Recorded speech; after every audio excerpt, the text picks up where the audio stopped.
Itay, bakit hindi mo man lang sinabi na pupunta ka sa lungsod? Malapit na kasi ang Pasko. Narinig kong may girlfriend ka na bilang iyong ama. Hindi ba't dapat bisitahin kita? At baka sakaling ikasal na kayo. Ikaw, mas mabuti pa nga kung hindi ka makakaabala. Nasaan ka na? Papuntahan kita.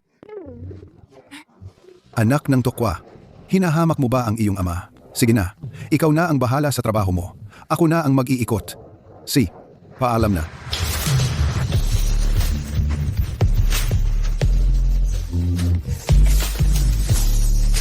Magandang araw, Ginoong Chen.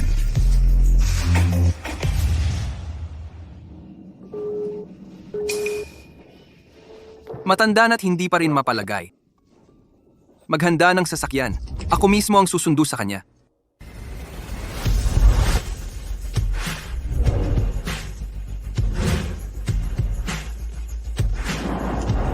Ginoong Chen, malapit na ang bagong taon. Ngayong gabi, ang royal family ay magdaraos ng isang marangyang musical banquet para sa inyo. Sa okasyong iyon, dadaluhan ito ng mga pinakamahusay na mga musikero sa buong mundo. Ano sa palagay ninyo? Maghanda na tayo ng maaga. Wala akong oras. Kahit gaano kalaki ang problema, wala iyon kumpara sa paghahanda ng regalo para sa magiging manugang ko. Sa loob ng maraming taon, para sanayin ng batang iyan, nagpanggap akong isang karaniwang magsasaka at dinaanan ko siya ng mga pagsubok sa buhay. Buti na lang, minana niya ang aking talento sa musika at naging mahusay na pianista. At ngayon, magkakaroon na rin ng apo ang pamilya Chen. Sa tingin ko, panahon na para malaman niya ang katotohanan.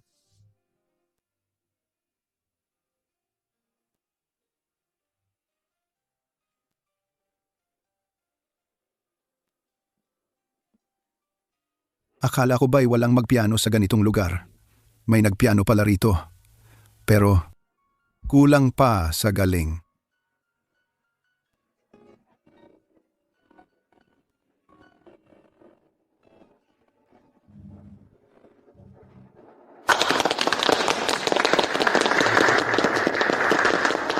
Wow, ang galing! Ate Lily, ang galing-galing mo talaga! Sa concert mamayang gabi, hindi mo alam kung gaano karaming mahahalagang tao ang makakapanood. Mga mahahalagang tao lang iyan. Pagkatapos ng gabing ito, ako, si Sun Li, ang magiging bida. Magaling naman ang pagtugtog. Sayang lang, kulang sa pundasyon. Masyadong nagpapakitang gilas, kaya ang tunog ng piano ay nawala ang tunay na kahulugan ng musika. Sayang talaga. Ano ba ang sinasabi mo? Dumadaan lang ako. Tuloy mo lang. Kalimutan mo na lang ang sinabi ko. Tumigil ka! Nang asar ka na, aalis ka pa? Hindi ka noon kadali yan. Inilagay mo ako sa alanganin sa harap ng maraming tao? At ngayon, tatakas ka pa? Sinabi ng tumigil ka! Alam mo ba kung sino siya? Siya ang bantog na pianista mula sa Wancheng at siya ang nobya ni Chen Fei. Anong karapatan mong punahin siya? Pamilya pala ni Maestro Chen siya? Delikado ito. Talaga nga? Ibig mong sabihin? Nobya ni Feier siya? Oy, Fei. Palayaw iyan ni Master Chen. At ikaw, sino ka para tawagin siya ng ganoon? Ikaw. Ano ka nang ikaw? Dilat ang mga mata mong parang aso at tingnan mong mabuti. Ngayon, ang nakatayo sa harap mo ay si Master Chen na magiging asawa. Ako si Sun Li. Kung matino ka, lumuhod ka agad at humingi ng tawad sa akin. Gusto mo akong paluhurin at humingi ng tawad sa'yo? Sige. Kakauwi ko lang sa bansa. Si Chen Fei na to ay nagbigay agad ng malaking sorpresa.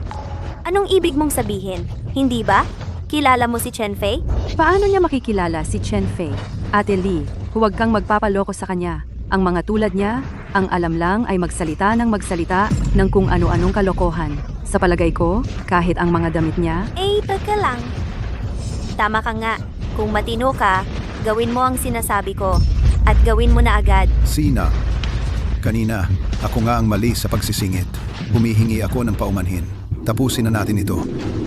Tapusin? Ako ba ang hindi nagpapaliwanag ng maayos kanina o bingi ka?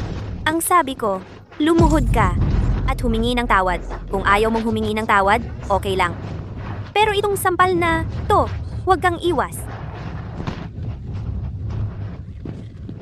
Hinampas mo ako? Hinahamon mo ako? Ginoong Chen, ayos ka lang ba?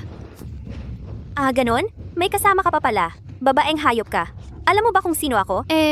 Alam mo ba kung sino siya? Kung sino siya? Isang matandang gago lang siya na nagkukunwaring marunong at nagpapanggap lang. Kung wala lang akong mahalagang hapunang dinaluhan ngayong gabi, hindi ako makakapayag na ganito lang. Akala mo pag inaway mo ako, makakatakas kayo? Swak na swak. Ngayong araw, may hapunan din akong dinaluhan. Kung hindi ako nagkakamali, mamayang gabi, magkikita ulit tayo. Ano ibig mong sabihin? Umalis na tayo. Kung siya nga ang magiging manugang ko, wala akong magagawa kundi linisin ang angkan.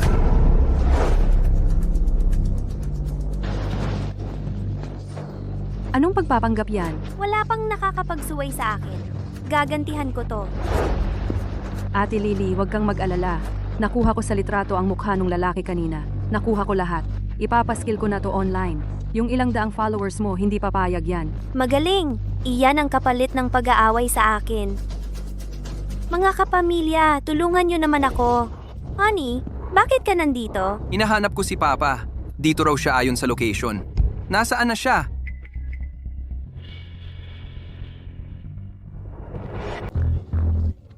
Paano nandito si Papa? Mahal, nagkamali ka ba? Hindi ako nagkakamali. Dito mismo sa location ang pinapakita. Kakaiba, bakit hindi pa rin sumasagot sa tawag? Totoo. Kung talagang nandito ang tito mo, sa kanyang dating, Lily, dapat madali mo siyang makikilala, di ba? Dating? Magbubukid ang ate ko, hindi pa siya nakalabas ng bagay sa buhay niya. Anong dating ang pinagsasabi mo? Nag-aalala lang ako baka maligaw, kaya nagmamadali akong pumunta dito.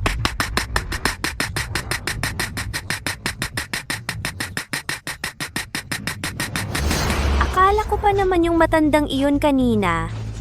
Buti na lang nag-iisip lang ako ng masyado. Mahal, sabi mo nga, kakadating lang ni Papa dito sa lungsod. Malamang naglilibot lang siya saan man. Maaga na ang oras ngayon. Dali, pumunta na tayo sa music banquet. Sige, tara na.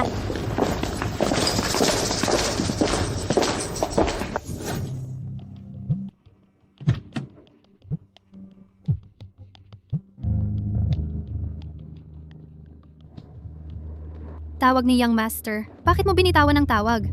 Itong walang utang na loob na anak. Simula pagkabata, tinuruan ko siya na huwag maloko ng babae. Nagkakasama pa siya sa ganyang klasing babae. Ipaalam mo sa iba, dadalaw ako sa music banquet mamayang gabi. Maghanda ka ng damit para sa akin. Medyo inaasahan ko na. Yung babaeng iyon, ang magiging reaksyon niya pag nalaman ang totoo kong pagkatao. Opo.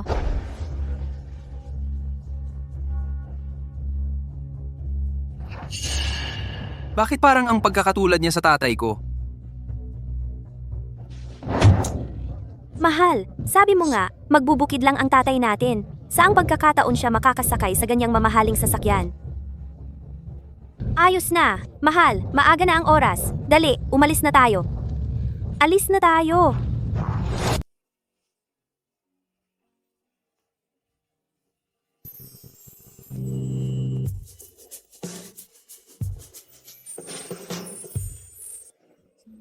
Ito na ba ang party ng mga sosyal?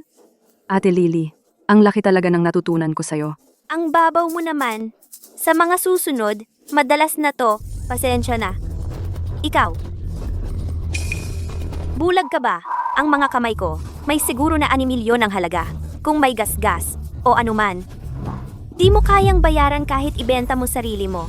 Tama, sa hinaharap, si Ate Lily namin magpipiano gamit ang mga kamay na to. Hayaan mo na, basta't di ka nasaktan. Tutulungan kitang pulutin.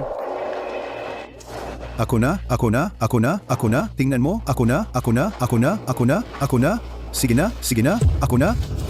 Huwag kang kikilos. Ako na. Tay, Tatay? Kahit gantong itsura ko, nakilala mo pa rin ako. Tay, kahit maging abo ka man, makikilala pa rin kita. Anong ginagawa mo rito? At bakit ganyan ang suot mo? Hayop ka. Ikaw ang masunog at maging abo. Kakadating ko lang kasi sa lungsod. Eto, nababagot ako sa walang ginagawa. Kaya naghanap ako ng mapapasukan. Sino ito? Tay, siya yung sinasabi ko sa'yo, ang magiging asawa ko. Itong taong ito, parang pamilyar. Aba, siya nga, babaeng ahas. Ikaw si Lee, di ba? Kumusta? Ako si ama ni Chen Fei. Kumusta po, Tio? Honey, samahan mo muna si Tai. Pupunta lang ako sa banyo.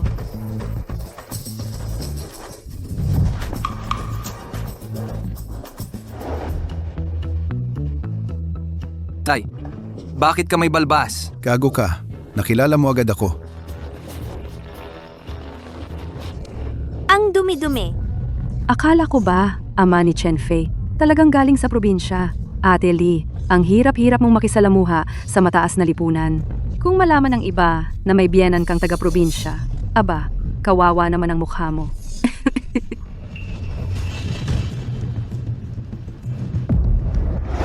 Anak ko talaga. Halika rito. Ano ba yan? Tay, alam mo ba kung anong araw ngayon? Anong araw?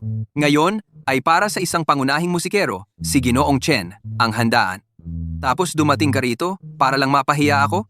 Gago ka. Handaan ng musika? Paano yan kung wala ako? Nababaliw ka ba? Ang handaang ito ay para kay Ginoong Chen, hindi para sa'yo. Oo, pareho kayo ng pangalan. Pero siya ay isang nangungunang musikero at henyo sa negosyo. Ikaw, magsasaka ka lang. Paano mo nasabi na yung Ginoong Chen na sinasabi nila ay hindi ako? Tay, hindi ikaw yon. Tumigil kayong lahat.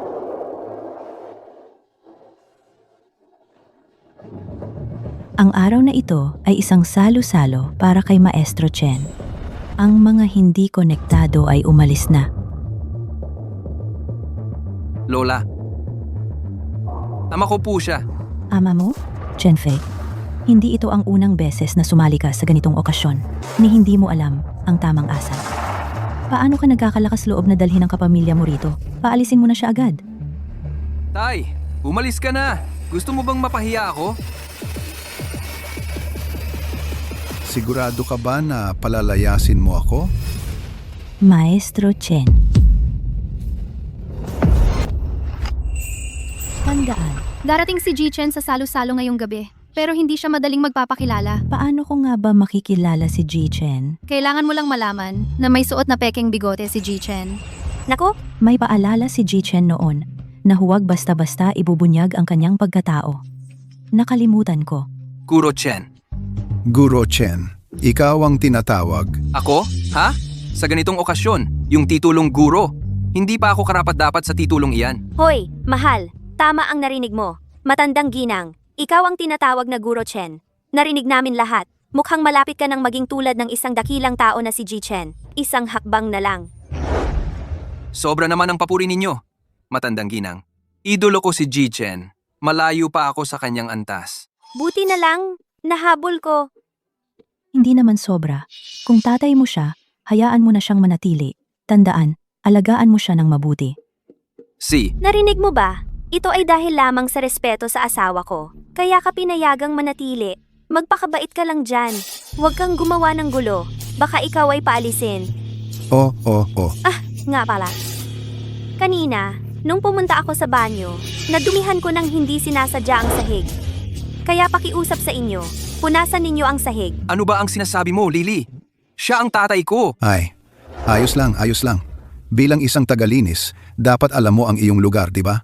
Magpatuloy kayo sa panonood ng palabas. Babalik ako agad. Tay, Tandaan mo, punasan mo ng maayos. si, Asong gubat talaga. Akala mo karapat-dapat kang dumalo sa handaan ni Ginoong Chen? Pagkatapos ng salo-salo, itataboy kita. Matandang ito, pabalik sa probinsya. Susunod para sa inyong pagtatanghal, ang biolin ni Ginoong Zhao. Bakit ganito kapula, bulaklak? Mukhang hindi magkasundo si Ginoong Chen at ang manugang niya. Kaya pala nagkubli siya ng pagkatao. Ang pagkakataong makapangasawa sa isang napakayamang pamilya ang pangarap ng maraming babae. Ngunit hindi niya alam ang swerte niya. Hangal.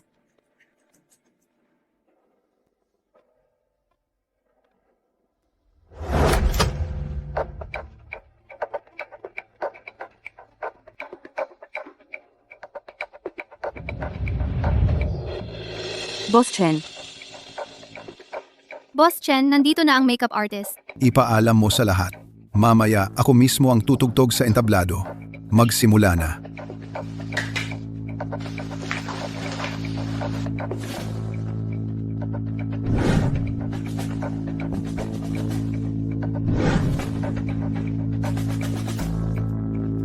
Mga kabigan, mayroon akong napakagandang balita. Ang pangunahing bisita sa musikang handaan ngayon, si Ginoong Chen, ay narito na. At biglaan niyang pinagpasyahan na siya mismo ang tutugtog, ang Eroica Symphony. Maaari po ba siyang anyayahan? Paano kaya? Si Ginoong Chen, hindi pa siya kailanman nagtugtog sa publiko. Kung talagang si Ginoong Chen mismo ang tutugtog, hindi na ako magsisisi sa buhay ko. Sabi nila walang tao. Nakakita sa mukha ni Ginoong Chen. Sana naman ngayon ay magkaroon ako ng pagkakataon. Honey, narinig mo ba? Pupunta pala si Ginoong Chen at siya mismo ang magpe-perform. Napakabihira ng ganitong pagkakataon. Kailangan kong i-record ang buong performance. Unang beses ko ring itong makakasaksi. Kahit isang piyesa lang ang marinig. Malaking biyaya na iyon sa buhay.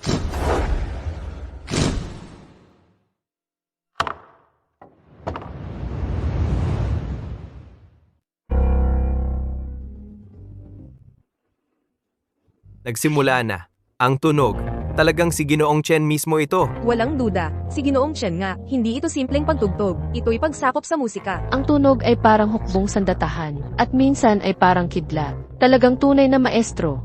Ang husay niya, lahat tayo rito. Baka hindi pa umabot sa ikasampu ng kanyang kakayahan.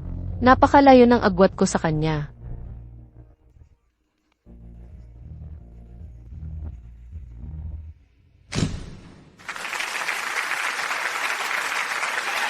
Tapos na. Pero hindi pa ako nasiyahan. Kung makakarinig pa ulit ako, kahit dagdagan lang ng 2 segundo, okay lang, kahit mamatay ako. Kaunti na lang, maiintindihan ko na sana. Ito ba ang tinatawag na world class? Hindi ko kayang abutin. Hala, bilisan mo! Ito'y isang bihirang pagkakataon, isang magandang pagkakataon. Kung masasabi ko lang kay Ginoong Chen ang mga salitang iyon, aakyat ng 10 beses ang halaga ko. Bilis! Bilis! Bilis! Ginoong Chen, ako si Sun Li. Isa akong tapat na tagahanga mo. Maaari ko po bang makita ang inyong mukha? Lily, huwag mong gambalain si Ginoong Chen. Huwag mo akong pigilan.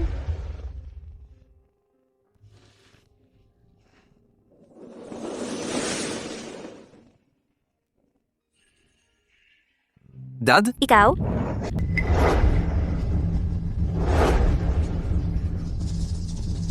Paano nangyari yon? Chen Fei, di ba sabi mo magsasaka lang ang tatay mo? Paano naging Master Chen? Ewan ko rin. Ang tatay ko, magsasaka lang siya buong buhay niya. Imposible. Baka noon pa. Sinusubukan na niya ako? Noong mga panahong yon, ganun ko siya tratuhin. Kung siya nga si Master Chen, siguradong hindi niya ako palalampasin. Ate Lily, Anong gagawin natin ngayon? Yan pa lang, di mo na kaya. Isang maliit lang na. Isang maliit lang. Simula pa lang yan, hanggat hindi pa lubusang nakikita ni Fair ang tunay na mukha ng babaeng to.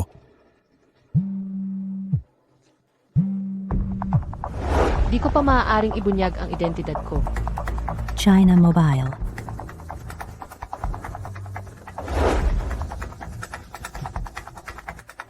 Huwag ibunyag ang identidad ni Ji Chen. Mga ginang at ginoo, taos-pusong paumanhin. Nagkamali lang kanina.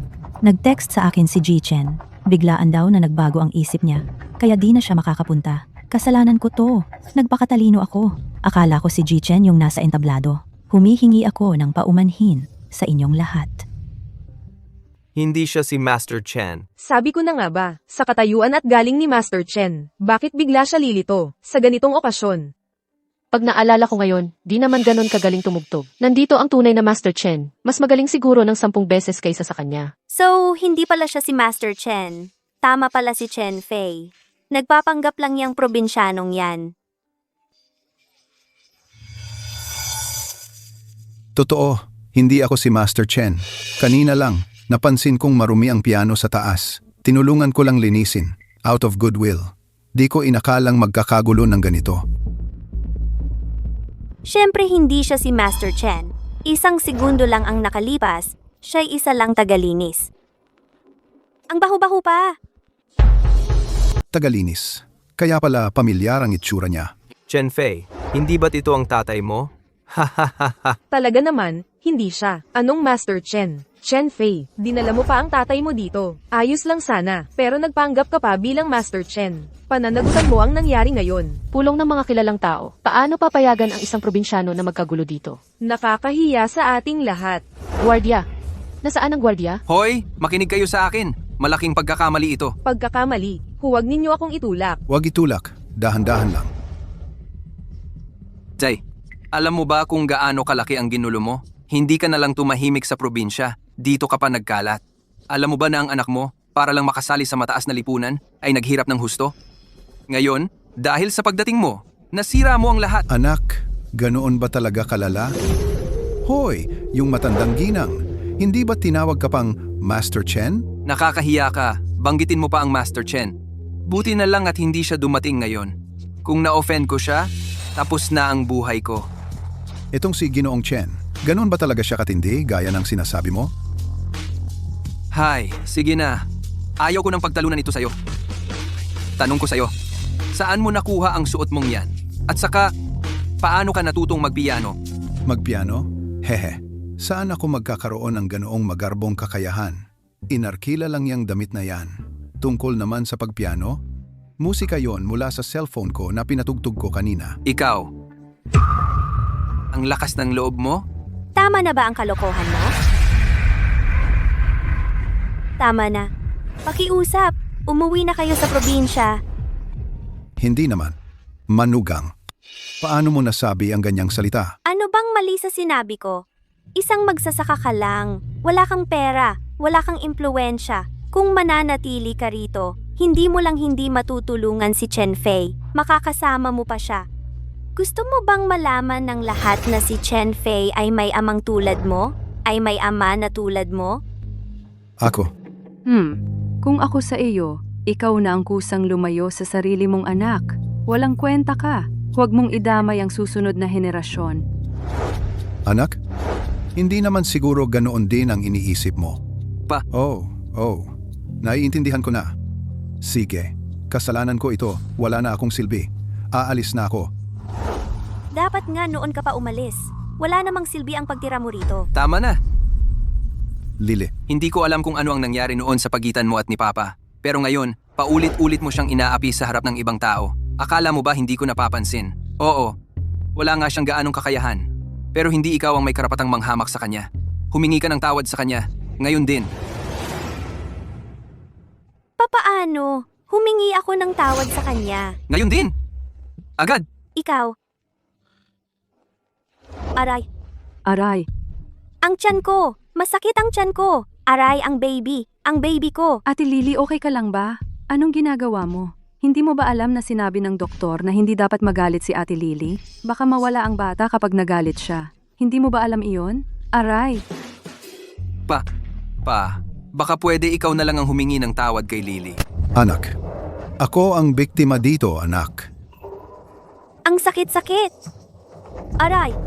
Anong panahon na ngayon? Gusto mo pa bang magkaroon ng apo? ako. Ay naku!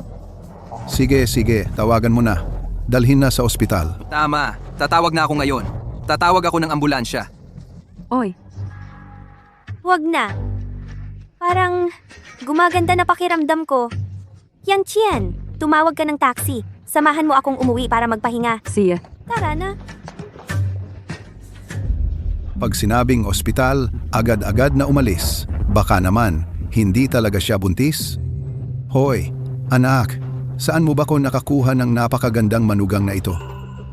Tapos, biglang nagbuntis pa. Bakit hindi mo man lang sinabi sa akin ng maaga? Tay, sa totoo lang, hindi ko masyadong kilala yan. Nangyari lang dahil sa kalasingan. Tapos ganito na ang nangyari. Mukhang hindi ganoon kasimple ang sitwasyon. Ang tanga-tanga ng anak kong ito. Baka nabiktima lang siya ng isang plano. Anak, marami namang mabubuting babae sa mundo. Bakit kailangang magpakabitin sa iisang puno, lalo na't isang baluktot na puno pa?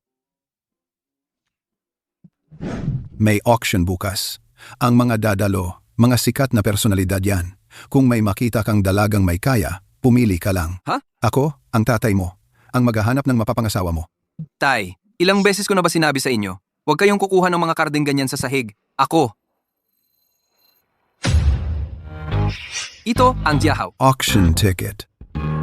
Tatay, saan mo nakuha yan? Isoli mo na yan agad.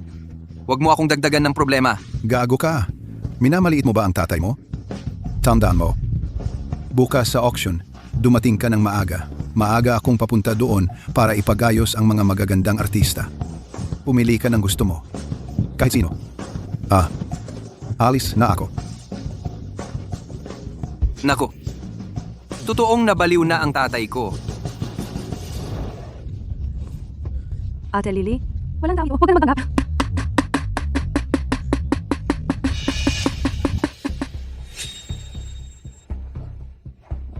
Kasalanan ng probinsyanong yon. Tatay pala ni Chen Fei. At paulit-ulit na sumasalungat sa atin. Kaya napaalis tayo. Nawalan tayo ng mukha. Matagal kong pinaghirapan para makapasok sa high society. Hindi ko hahayaan ang sino man na maging hadlang sa akin. Ganoon man ang sinasabi mo. Pero Ate Lily, yung tungkol sa peking pagbubuntis mo, paano kung malaman ng iba? May naisip kong paraan. May alam akong lugar na may iba't ibang klase ng mga lalaki. Hindi lang gwapo, may 8-pack abs pa. Ay nako! Anong pinagsasabi mo? Hoy, ginagawa ko lang ito para magbuntis ka na agad. Ayaw ka namang hawakan ni Chen Fei. Pagdating ng panahon, matutuklasan din ang kasinungalingang to. Huwag kang mag-alala. Pagkapanganak ng bata, hindi natin alam kanino magmumukha.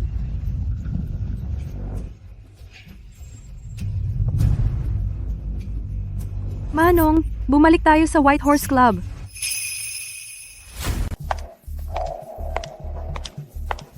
Yung ipinaimbestigahan ko. Kumusta na ang resulta? Boss Chen, ang sitwasyon ay tulad ng inyong hinala. Hindi talaga buntis. Si Sun Li, bago pa niya makilala ang binata, isang hostess lang siya. Sa isang bar. Isa pa may kumakalat na litrato na pumunta siya sa White Horse Club. Ito ang litrato sa lugar. Sa ganitong pagtingin, siya ay isa lamang isang social climber na peking socialite. Ang bagay ay maaaring hindi ganoon kasimple. Nalaman din namin na tumanggap siya kamakailan ng pera mula sa ibang bansa. Ang nagpadala ay ang inyong mortal na kaaway, ang Black Dragon Chamber of Commerce. Malinaw na ako ang target nito. Akala ko pag uwi ko dito sa bansa, ang mga taong ito ay titigil na sa paghabol. Pero hindi pa rin ako tinatantanan. Ang mga negosyo ng Black Dragon Chamber of Commerce ay kumakalat sa buong mundo. Ang kanilang yaman ay lumampas na sa trilyon at ang anumang biktimang kanilang tinutukan ay wala pang nakakaligtas hanggang ngayon. Ang aming 10,000 Dragon Group ay walang kalaban-laban sa kanila. Baka, naman, kailangan munang magtago. Magtago? Nasa bansa na ako. Saan pa ako magtatago? Sa pagkakataong ito, hindi lang ako hindi dapat magtago. Gagawin ko pa itong lugar na maging libingan ng kanilang Black Dragon Chamber of Commerce.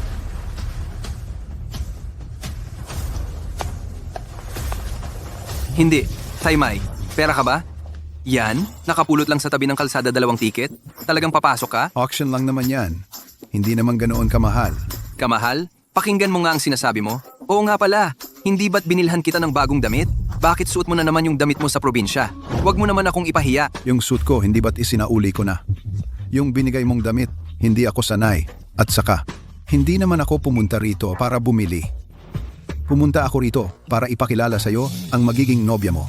Tay, Tara na, tara na.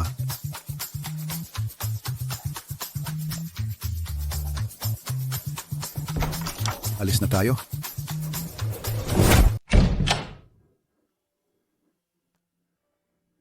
iba talaga ang itsura ng top class na auction na ito. Unang beses ko palang dito. Anak, sumama ka sa akin at matututo ka. Dad, tingnan mo. Yun ba si Shen Ruyan, yung sikat na artista? Sa TV ko lang siya nakikita dati.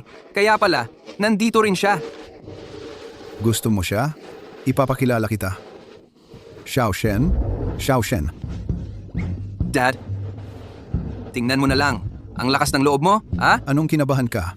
Mamaya tatawagin pa niya akong Uncle Chen. Ikaw, Uncle Chen. kilala mo ang tatay ko? Siyempre naman, Uncle Chen. Pero, paano niya nakilala ang tatay ko? Baka noong music banquet nung isang araw, pagkatapos mapahiya, naging sikat na ang tatay ko. Xiao Shen, ito ang anak kong lalaki. Medyo nagkagusto na siya sa'yo. Kumusta, Miss Shen? Ako si Chen Fei. Pwede bang mag-ingat ka sa pagsasalita? Xiao Shen ng Xiao Shen. Hayaan mo kung bagay ako sa kanya o hindi. Ngayong buntis si Lily, paano ako makikipagkilala sa ibang babae? Sigurado ka bang anak mo yung dinadala niya? Tingnan mong mabuti. Imposible yan. Paano siya nakikipagtalik sa ibang lalaki? Ito ba? Hindi kaya ito ay isang pagkakamali? Ginoong Chen, Yung ayos lang. Mga minamahal naming bisita, maaari na po kayong maupo sa inyong mga upuan. Ngayon, opisyal nang magsisimula ang ating subasta. Nagsimula na ang subasta. Halika, maupo muna tayo.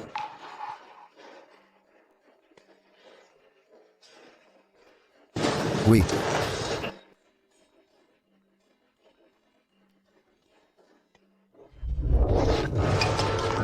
Huwag kang mag-ingay mamaya ha. Iba ito sa probinsya. Siyananga, alam ng tatay mo ang gagawin. Ngayon, iharap natin ang unang item para sa subasta.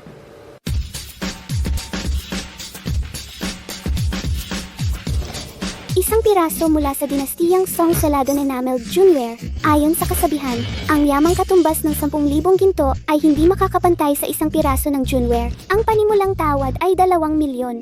Ang unang item pa lang, ang mahal na. Talagang hindi ako dapat narito. 2,500,000. Ano? Kumusta na ang mga bagay? maayos ang lahat? Chen Fei, Matagal nang nasa aking palad. Sa susunod na buwan matutuloy ng maayos ang kasal. Gago, alam mo ba, kasama niya ngayon ang ibang babae. Sinabihan kitang bantayan siya. Ikaw naman, naglalasing ka sa labas. Akala mo hindi ko alam? Limitahan kita sa kalahating oras. Dumiretso ka kaagad sa auction.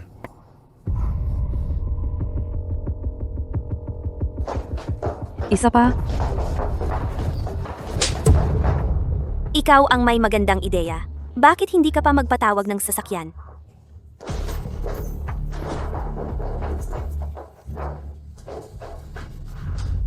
Nag-alok ang ginoong ito ng 2 milyon at 500,000. May mas mataas pa ba? 2,000,000 at 800,000. 3 milyon ang alok ko. Hindi ba't sinabi ko sa'yo, huwag nang sumigaw? Nandito na rin naman tayo. Makiramdam lang ng kaunti. Anong pakikisama mo? Ako pa rin ang magbabayad sa huli. Akala mo ba ang pera ko ay hinipan lang ng hangin? Ayos lang. Kung gusto ni Tito Chen, bibilhin ko ito bilang pasasalamat. 5 milyon ang alok ko. Nag-alok si Miss Shen ng 5 milyon. 5 milyon, pangalawang beses. 5 milyon, pangatlo.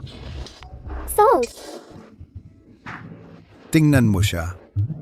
Si Shen lang ang mabait sa akin. Ikaw, tingnan mo. Kung sana magkaroon ako ng babaeng tulad ni Shen bilang manugang, ayos na sana.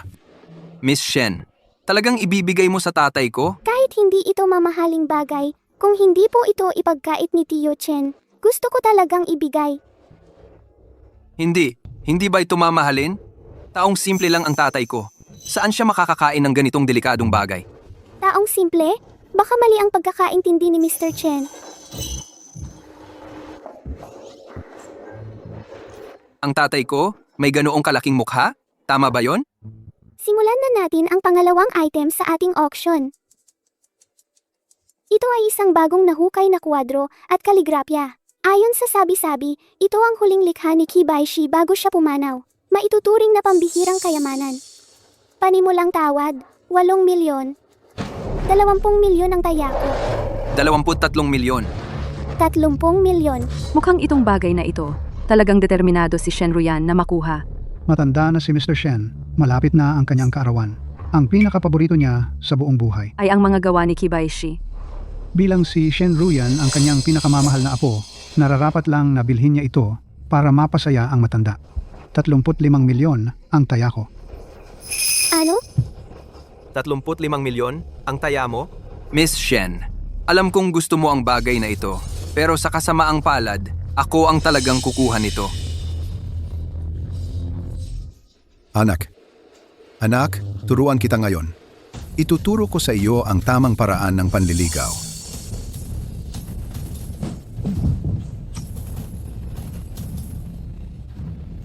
₱100,000,000 ang taya ko. 100,000,000. Seryoso ba ito? Ito ay Jahaw Auction. Sino ang maglalakas loob na magbiro dito? Maliban na lang kung ayaw na niyang mabuhay. Tay, nababaliw ka na ba? Alam mo ba kung gaano kalaki ang 100,000,000? Kahit ibenta ko ang bahay at kotse ko lahat, hindi pa rin aabot sa 100,000,000 yan. Hindi ba si Chen Fei yan? Ang piano master. At bagong bituin sa Wancheng. Akala ko ba, mayroon siyang hindi maaasahang ama. 100,000,000 sa cash. Kahit kami, mahirap ipunin yan sa maikling panahon. Lalo na pa ang baguhang ito. Ang salita ay nakakasakit. Kapag naibigay mo na ang presyo, At wala kang pera? malaking problema yan. Sinabihan na kitang huwag pumunta. Ayaw mo makinig. Gusto mo talagang pumunta. Ngayon eto na, 100,000,000. Tapos na talaga tayo ngayon. Tingnan mo ang sarili mo. Wala kang lakas ng loob. 100,000,000 lang yan. Parang isang buwang gastos lang. Anong oras na ngayon? Nandito ka pa rin nagsasatsat. Ikaw, Tito Chen, kayong sobra-sobra naman po yun. kanina, binigyan mo ako ng regalo. Dapat lang na may pamalit ako. Yan ang tinatawag na give and take. At saka, itong regalong ito, ipinapadala ko ito para sa anak ko. Para sa'yo. Isang pamasko. Ako, 120,000,000.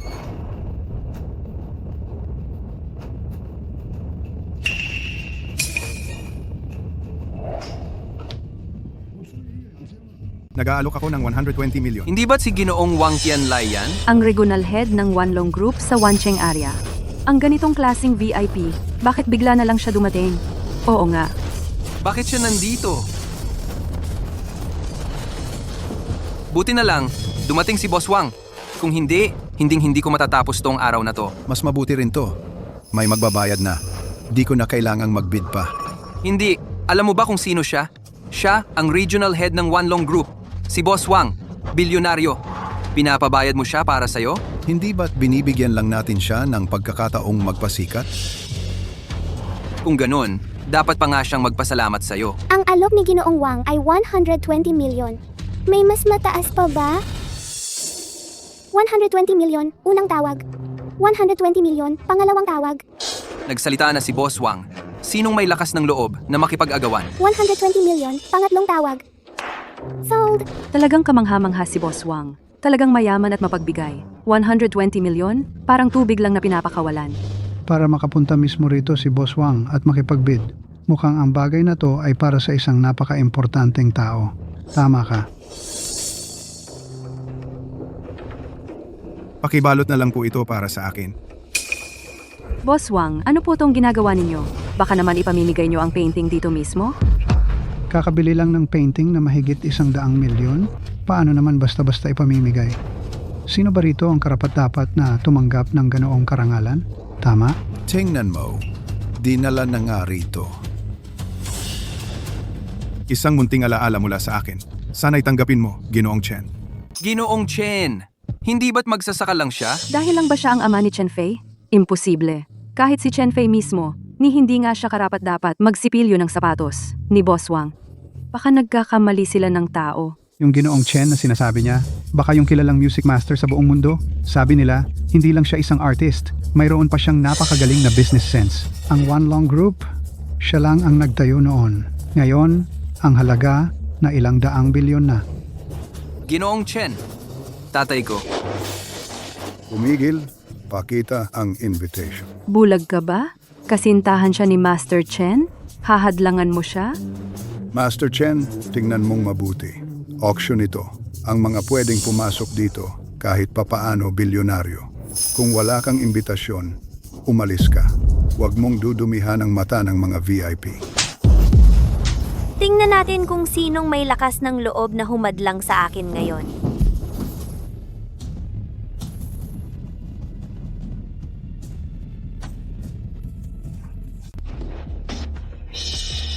Kailangan ng backup.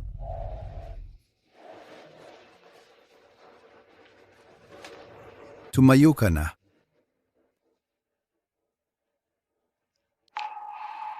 Anak, kunin mo na ito.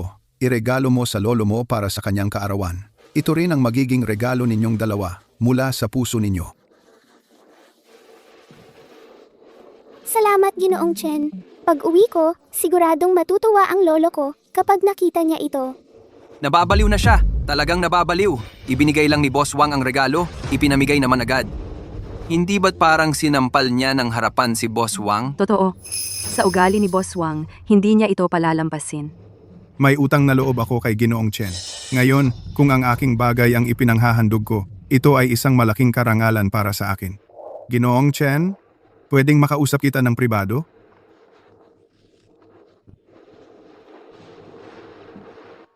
Siya pa ba itong tatay ko? Una, si Shen Ruyan, Ginoong Chen, ng Ginoong Chen ang tawag. Tapos, si Wang Tianlai naman, kusang naghandog ng regalo. Ang tatay ko ba'y simpleng magsasaka lang talaga? Si Boss Wang, gaano ba kataas ang estado niya? Bakit pa niya kailangan ng tulong mula sa isang magsasaka? Baka naman talagang. Ano ba ang alam mo? Si Wang Tianlai, galing sa mga ligaw na bundok noon, palaging nakikipag-away at nakikipagpatayan. Siyempre, may mga panahong nahirapan siya. Minsan, ang utang na loob sa isang subong ng tinapay ay katumbas na ng toneladang ginto. Tama ka rin. Pero sayang naman, isang beses lang nagamit ang utang na loob, na sayang pa. Medyo nakakalungkot nga. Chen Fei, salamat. Anong pasasalamatan mo sa akin? Si tatay kasi, siya. Maaga pa naman. Gusto mo bang mananghalian tayo? Nanaginip ba ako? Isang sikat na artista. Ako pa ang inanyayahan niyang kumain? Baka dahil sa gwapo ko? Tara na.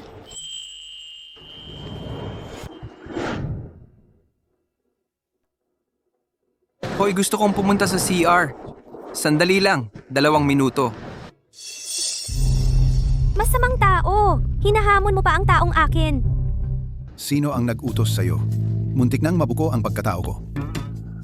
Pasensya na, Ginoong Chen. Nangangamba talaga ako, kaya nag-report ako sa inyo.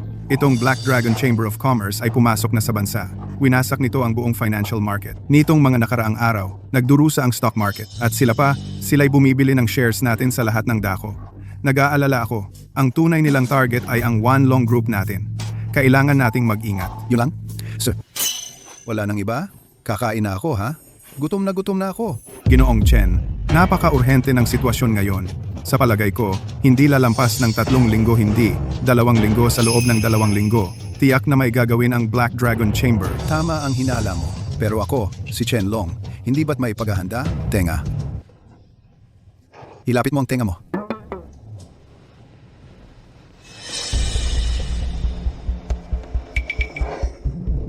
Talagang ikaw, Ginoong Chen. Napakaganda ng plano. Kapag nanununtok ka ng ahas, sa ulo tumama. Kapag nagtatanim ka ng puno, sa ugat magsimula. Hanggang sa huling sandali, dapat kang manatiling kalmado. Kapag mahaba ang pamingwit, malaki ang mahuhuli mong isda. Anong nangyari?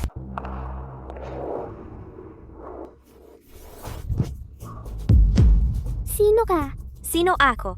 Sabihin mo sa kanya. Siya, ikaw ang babaeng nanliligaw sa kanya, ang nobya ni Chen Fei. Ang kapal ng mukha mo. Tigil!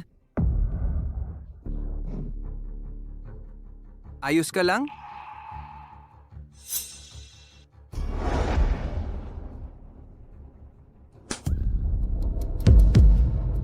Chen Fei, ikaw, para lang sa mukhang inosenteng to. Sinaktan mo ako?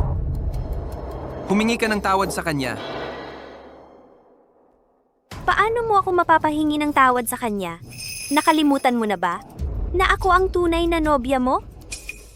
Tara, mga tao, tingnan ninyo ito. Ang bagong sikat sa Wancheng, para lang ipagtanggol ang kabit, sinasaktan ang nobyang buntis niya sa harap ng lahat. Ay nako, hindi ba yan si Shen Ruyan, ang sikat na artista? Naging kabit pa pala ng iba. Totoo ba yan? Totoo man o hindi, si Chen Fei, sinaktan niya ang kanyang nobya sa harap ng lahat. Karapat dapat mamatay yan. Nakakadiri. Mas nakakadiri pa sa akin. Chen Fei, kung magsusori ka ngayon at ilipat mo sa pangalan ko ang lahat ng sasakyan, bahay at pera sa bangko mo, saka lang ako papayag na makipagbalikan sa'yo.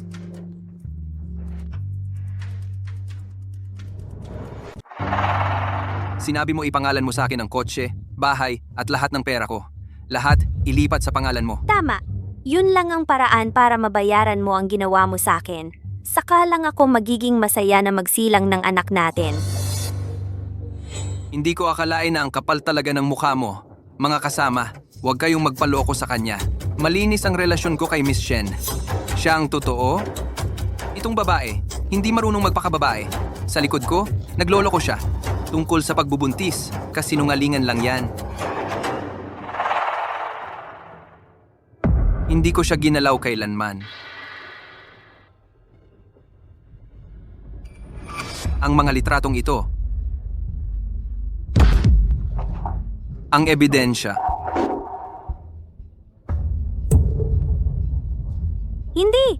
Hindi ito totoo. Artificial intelligence ito. Ang mga litratong ito, gawa ng artificial intelligence. Chen Fei, nagkamali ako.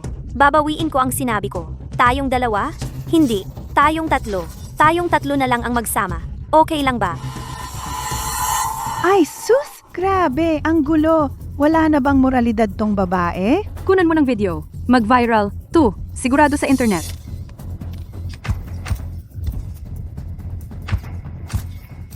Sunli, nakakadiri ka talaga. Chen Fei, pinilit mo ako nito. Kung hindi ako makakapasok sa mayamang pamilya, hindi ka rin magiging maayos. Ang naghasik ng hangin, bagyo ang aanihin. Sa tingin ko, ang pangarap ng isang tao na maging mayaman mababasag na. Ikaw pala. Kaya, ang mga litratong ito, ikaw ang nagbigay sa kanya. Anak ko siya. Hindi ko hahayaang lokohin mo siya, babaeng ahas. Sabihin mo, anong pakay mo sa paglapit sa kanya? Anong karapatan mong tanungin ako? Huwag mong kalimutan, isa ka lang probinsyanong hampas lupa. Sino ang nagsabing si Ginoong Chen ay probinsyanong hampas lupa?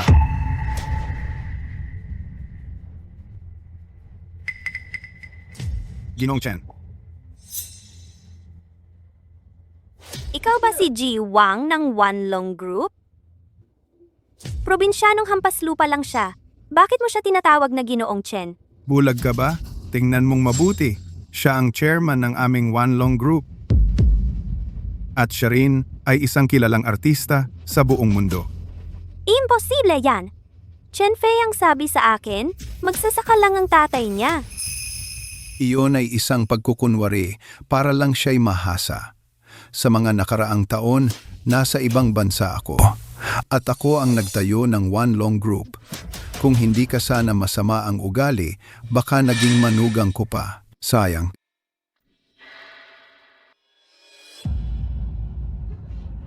Ginoong Chen, nagkamali ako. Bigyan mo ako ng isa pang pagkakataon. Pakiusap, paglilingkuran kita ng maayos. Ginoong Chen, bigyan mo ako ng isa pang pagkakataon. Ginoong Chen, nagkamali na talaga ako. Siya yan. Walang ticket pero pumasok pa rin sa auction.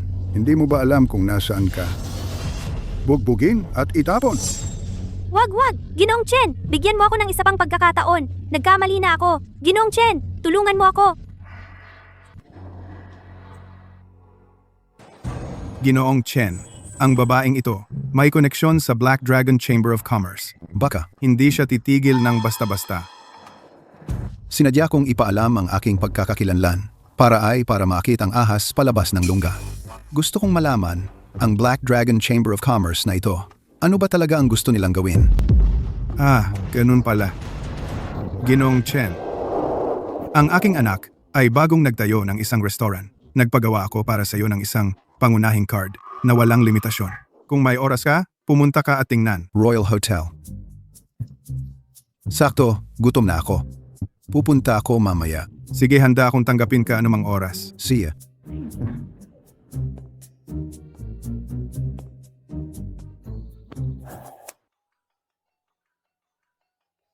Xiuyan, hindi ba ito ang aking kaklase noong high school? Oy.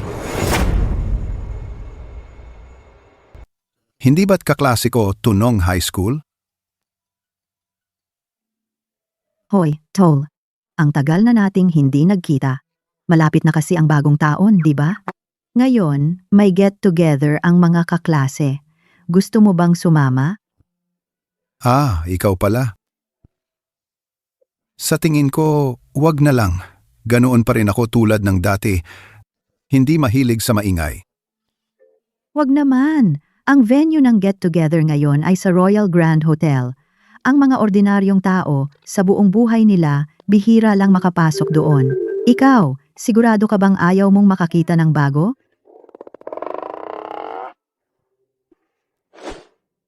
Royal Hotel? Di ba yung binuksan ng anak ni Wang Tianlai? Sakto, pupunta rin naman ako doon. Sige, kung ganon, makikisakay na lang ako sa'yo, tol. Magta-taxi na lang ako papunta. See See ya.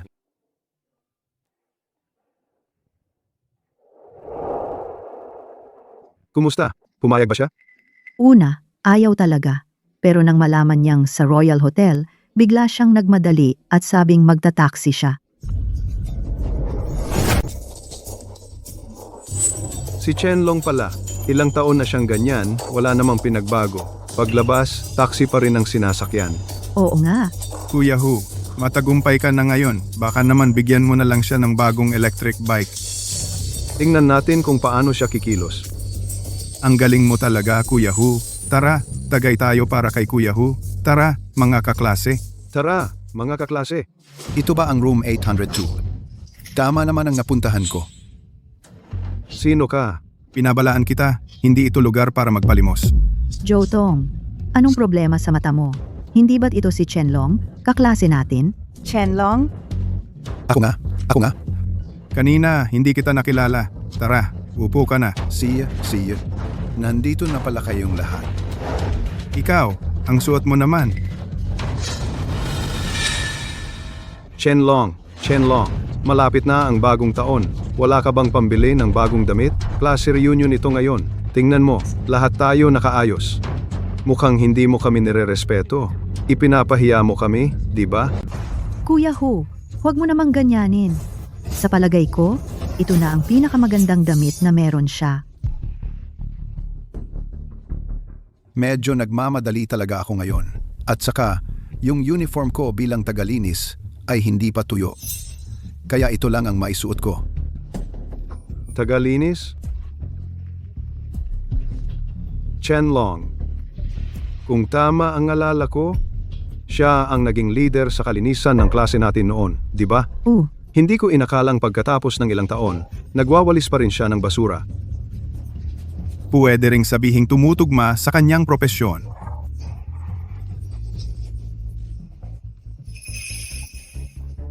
Mukhang hindi ako gaanong welcome dito ngayon. Sige, kung hindi niyo ako gusto dito, alis na ako. Magpatuloy kayo. Ay, wag kang umalis. Hindi ba't nagbibiro lang kami? Hindi naman siguro masyado kang seryoso sa biro, di ba? Tama, mga magkakaklase tayong lahat. Nagbibiro lang. Hindi naman dapat magalit. Oo nga, maupo ka na. Kung ganoon ang sinasabi nyo, Kung aalis ako ngayon, di para bang hindi ako marunong makisama. Sige, kung ganon, ngayon uuupo ako at sasamahan kayo hanggang sa masiyahan kayo. Ayos. Tara. Tagay na. Tara na, tara. tara mga classmate, sabay-sabay tayong uminom. Uminom pa tayo. Ayun, yan ang tama. Tara.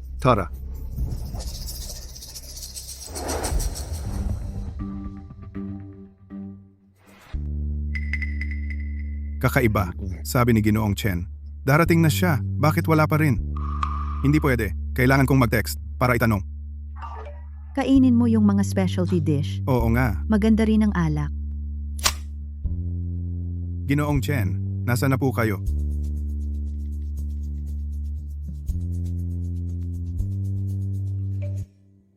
Naku, nakarating na pala si Ginoong Chen. Paano nyo ginawa ang reception? Nakarating na si Ji Chen. Hindi nyo alam? Hindi ko rin alam. Baka naman yung tao kanina. Sabi pupunta raw sa isang class reunion. Reunion? Private room 802. Paano naging angkop sa estado ni Ginoong Chen? Ipagbigay alam. Agad na ilipat si Ginoong Chen sa skybox number 1. Opo. Aayusin ko na po. Mag-enjoy kayo. Excuse me po, mga boss. Nalaman po ng aming boss na may isang VIP na narito. Kaya't inutusan niya kami na i-upgrade ng libre ang inyong private room sa Celestial Suite number 1. Sundan niyo po ako. Ang Celestial Suite number 1. Sabi nila, hindi sapat na mayaman ka lang. Kailangan ding may kapangyarihan at impluwensya ka. Ang ordinaryong tao, walang karapatang lumapit doon. Baka siya yung VIP. Ang galing mo talaga, Kuya Hu. Kakabukas lang ng restaurant na to. VIP ka na agad? Ako? Siyempre naman. Sa lahat ng nandito, si Kuya Hu lang ang pinakasikat. Bukod sa kanya, sino pa ba? Tama ba ako, mga kaibigan? Tama? Meron akong kamag-anak na chef dito. Baka nga siya ang tumulong sa akin. Ay naku, wala yan. Madalas na akong pumunta sa mga ganitong lugar. Sakto ngayon, para makita niyo ang mundo. Tara na, alis na tayo. Salamat, Kuya Hu. Mr. Chen, inihanda ko po para sa inyo ang Celestial Suite number 1. Sana'y mag-enjoy kayo.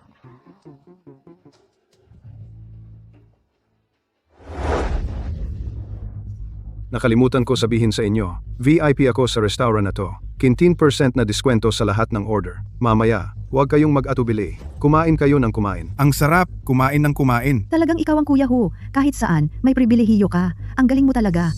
Tara na, tara na. Mga boss, iniutos po ng aming boss na may VIP na narito. Ang lahat ng inyong konsumo ngayon ay libre na. Ikaw talaga, Kuya Hu. Libre ang lahat ng kinain natin dito. Sigurado ka ba? Libre ang lahat? Hanggat nandito pa ang VIP, libre ang lahat. Narinig nyo ba? Basta nandito si Huko. Ngayon, libre ang lahat. Sige na, sige na. Ako na ang order. Haha. Ito na. Ay, nakakainis. Ihain nyo ang pinakamahal na pagkain sa menu nyo. Lahat, isa-isa nyong ihain. Ah, oo nga pala. At saka yung. At bigyan nyo kami ng 10 bote ng red wine. Ano ba yon? Money. Ang ibig niyo pong sabihin ay Romani Conti, di ba? Ah, oo, tama. Bigyan nyo kami ng 2 kahon. Uminom tayo ng masaya ngayon. Sandali lang po.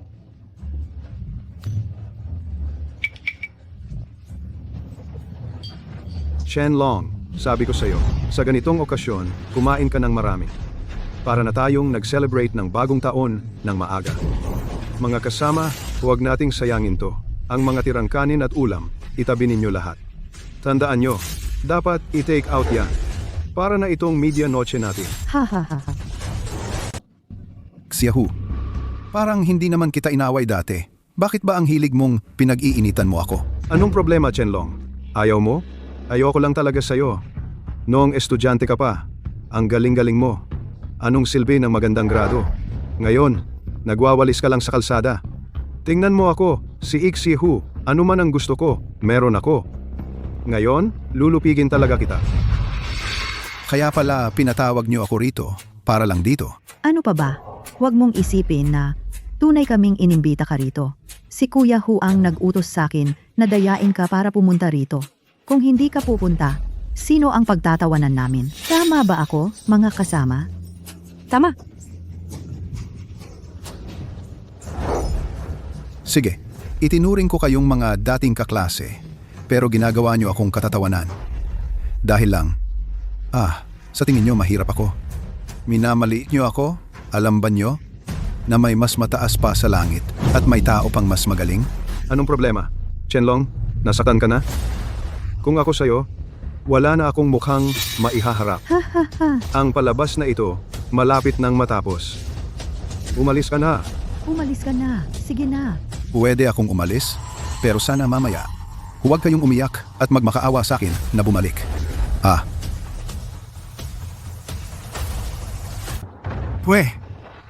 Isang probinsyano. Gusto mo pa naming magmakaawa para bumalik siya? Hoy, Isang payaso lang yan. huwag mo nang isipin yon. Tara na, mga kaklase. Tagay natin to. Para sa second round, tayo ay magpapatuloy ng ligaya. Ayos.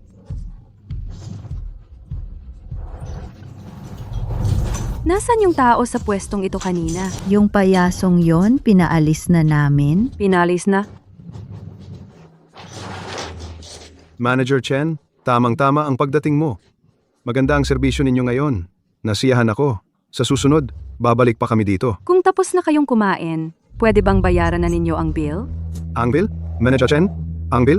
Nagbibiro ka ba? Kanina mo pa sinasabi na may espesyal na bisita kaya libre ang lahat. Tama, ang sabi ko. Ang kondisyon ay kung nandito ang espesyal na bisita. Pero ngayon, umaalis na siya. Ano? Nandito pa naman si Kuya Hu. Si Kuya Hu? Ano ba siya? Hoy, ikaw. Ang tinutukoy kong VIP ay yung pinaalis ninyo. Si Chen Long. Si Ginoong Chen. Paano pwedeng mangyari yon? Imposible yan. Paano naging VIP si Chen Long? Manager Chen, sasabihin ko sa iyo, ang pamangkin ko dito sa inyo ang head chef. Ako ang dapat na VIP. Si Xie Dapao ang pangalan niya. Tatawagan ko siya ngayon din. Wag na. Palayasin si Xie Dapao. Tinanggal na siya.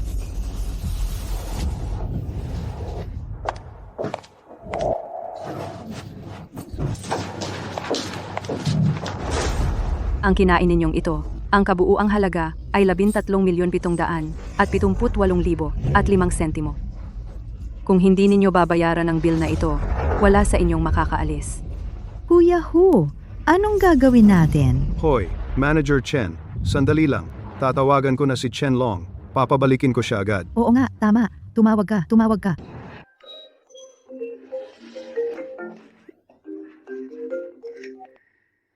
Oy, Chen Long. Hindi. Sir Chen.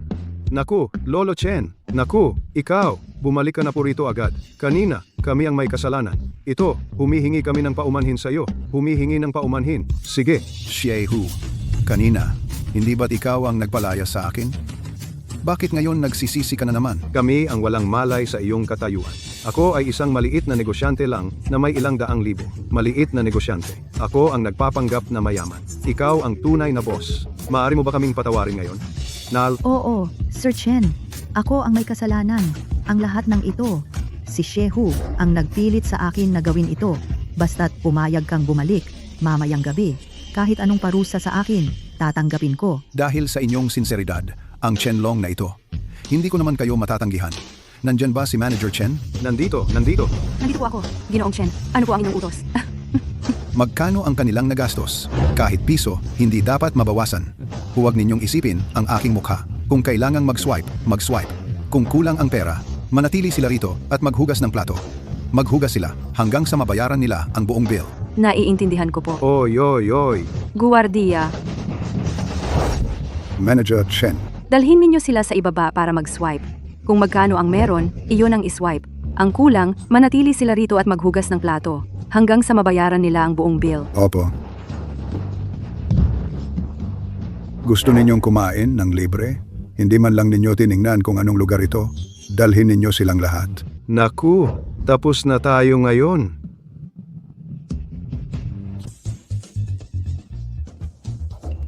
Ginoong Chen, nagawa ko na po ang iniutos ninyo. Ang mga kaklase ninyo ay nasa kusina at naghuhugas ng plato. Ano po ang susunod na gagawin natin? Dad. Huwag mo silang masyadong pahirapan. Pagkatapos ng ilang taon, pakawalan mo na sila. Sipo.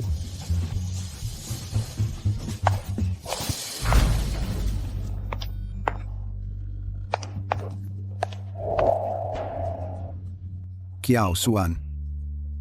Chen Long. Tulungan mo ako.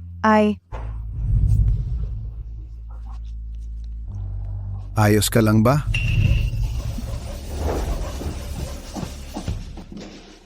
Ang init.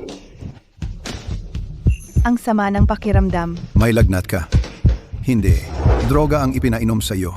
Hoy, magising ka nga. Dadalhin kita sa ospital. Hindi naaabot. Tulungan mo ako. Kiao Xuan, ikaw ang nagsimula nito. Sana paggising mo, hindi mo ako sisihin. Anong sinabi mo? Nakuha pa ng iba yung nakahanda ng pagkain sa harap ko. Pero dahil nasa Pilipinas tayo, kailangan nating mag-ingat ng kaunti. Bakit ba ang tatanga-tanga ninyong lahat? Ito si Chen Long. Umalis ka muna. Hindi ba't sinabi ko sa iyo na bantayan mo si Chen Fei? Bakit ganyan ang nangyari? Ginoong Zhao, kailangan niyo po akong ipagtanggol. Lahat yon dahil kay Chen Long, siya ang nanggulo. Kaya hiniwalayan ako ni Chen Fei. Nawala na ang kasal. Ngayon, pinalayas na ako. Kung ganoon, nahalata ka na. Oo, at saka... At nalaman ko, si Chen Long pala ay ang chairman ng One Long Group. Hindi siya ordinaryong tao. Kaya, noong inutusan niyo akong lumapit kay Chen Fei, ang layunin ay para sa One Long Group. Mukhang hindi ka naman pala gaanong tanga.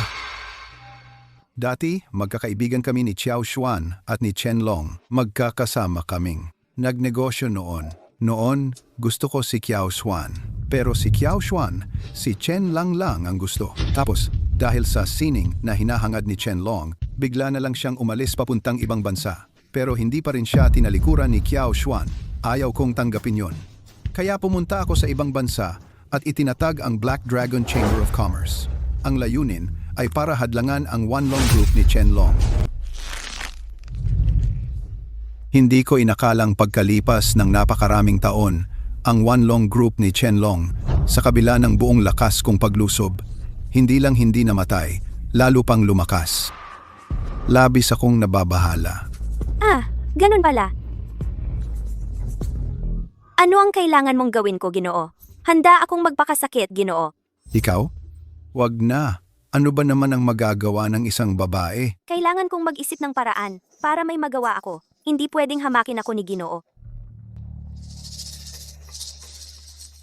Ginoo, baka nakalimutan mo na kung ano ang dating trabaho ko? Ngayon, sinisiguro ko, mapapasaya kita ng husto para makalimot ka sa mga problema mo? Ganon ba? Kung gayon, gusto ko nang subukan ang iyong kakayahan.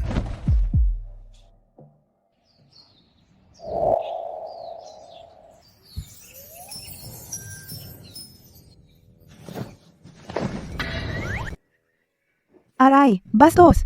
Huwag, manyak. Tigilan mo yan. Ako si Chen Long. Chen Long, ikaw pala? Nalason ka kagabi. Sakto, nakita kita. Kaya, no.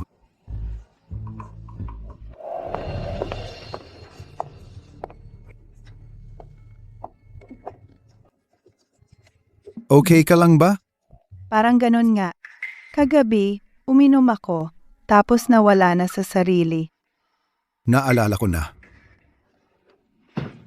Gago ka! Bakit hindi mo sinabi na nakauwi ka na? Pinaghintay mo ko ng ilang taon. Hindi pa kasi ako nakakapagsabi.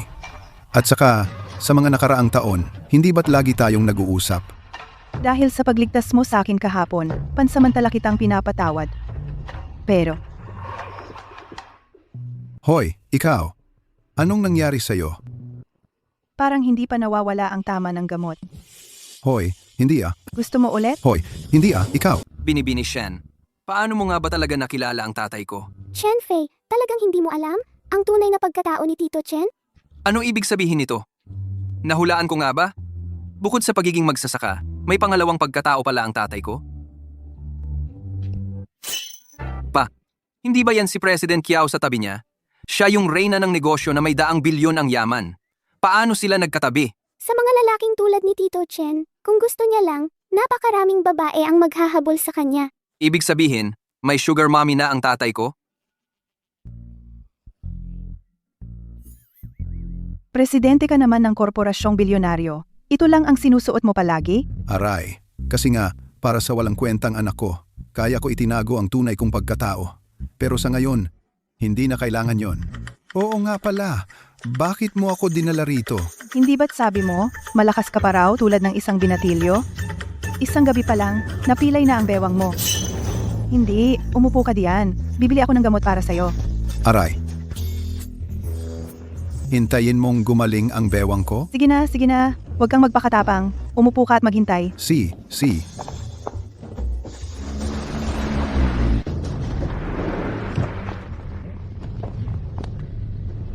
Ingat.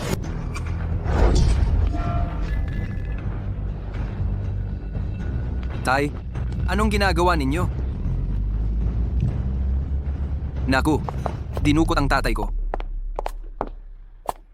Nasaan siya? Tiyak yaw. Inatake ang tatay ko kanina. Ngayon, dinala na siya. Ikaw si Chen Fei, ang anak ni Chen Long? Oo, ako nga. Tiyak yaw, magreklamo na kaya tayo sa pulis? Hindi. Gusto kong malaman, dito sa Wancheng, sino ang may lakas ng loob na galawin ang lalaki ko? Si Qiao Xuan. Ako na ang bahala dito.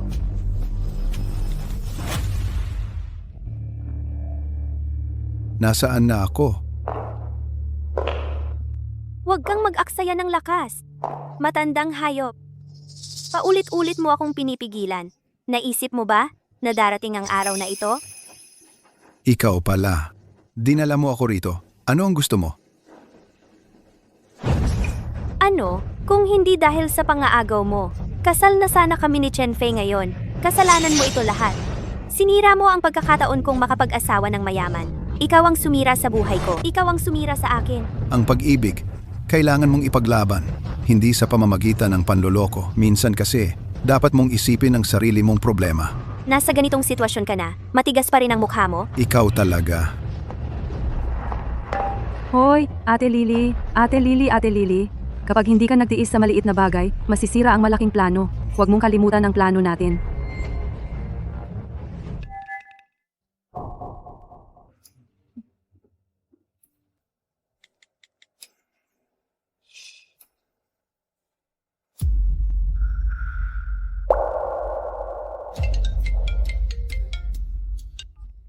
Hello? Hello, Chen Fei? Ako ito. Alam kong hinahanap mo ang tatay mo. Nasa akin siya ngayon. Ikaw? Anong gusto mo? Simple lang. Gusto kong pakasalan mo ako. Ano ang sinabi mo? Gusto mo? Pakasalan kita? Tama. Kung sumunod ka lang sana sa kasunduan natin na magpakasal, hindi sana nangyari ang lahat ng ito. Ngunit dahil sa ginawa mo, kaya napilitan akong gawin ito. Ngayon din, dadalhin kita sa munisipyo para magpakasal. Kung tatanggi ka, ang kahihinatnan. Alam mo na kung ano ang mangyayari. Teka muna.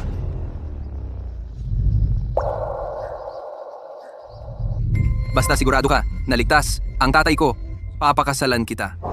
Talaga? Kung gayon, makikita kita pagkatapos ng 2 oras sa munisipyo. Tandaan mo, huwag kang tatawag ng pulis. Kung may mangyari man sa akin, si Tito Chen, mas mauuna siyang mamatay.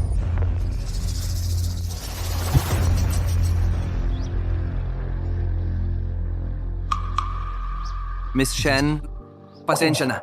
Ako. Ayos lang. Ang mahalaga, ligtas si Tito Chen. Bukod pa riyan, hindi ako mag-aalala kung ikakasal ka muna sa iba. Nahanap ko na. Buti na lang, nilagyan ko siya ng tracker ng maaga. Maghiwa-hiwalay tayo ng gawin. Si. Kumusta, Ate Lily? Pumayag ba siya? Siyempre naman. Maligayang bati, Ate Lily. Magiging tunay ka ng socialite. Kapag nakapag-asawa na ako ng mayaman, hindi kita malilimutan. Bantayan mo siya rito. Kapag hawak ko na ang marriage certificate, ako, si Sun Li, ay tuluyang aangat sa buhay. Baka sa huli, mawalan ka lang ng lahat. Nakuha na natin ang marriage certificate. Masaya ka na ba? Nasaan na ang tatay ko? Huwag kang mag-alala, mahal. Kakakuha lang natin ng lisensya. Kailangan pa natin ng isang marangyang seremonya, isang bonggang kasalan, para malaman ng buong Wancheng na ako si Sun Li ay napangasawa ang isang mayaman. Saka lang yan matatawag na tunay na kasal. Tiningnan ko na ang tamang araw. Makalipas ang 3 araw ay magandang araw. Ano sa tingin mo? Ikaw. Si. Pero bago yan, dapat siguradong ligtas ang tatay ko. Huwag kang mag-alala, mahal. Pagkatapos ng kasal, hindi ko naman pahihirapan ng aking biyenan.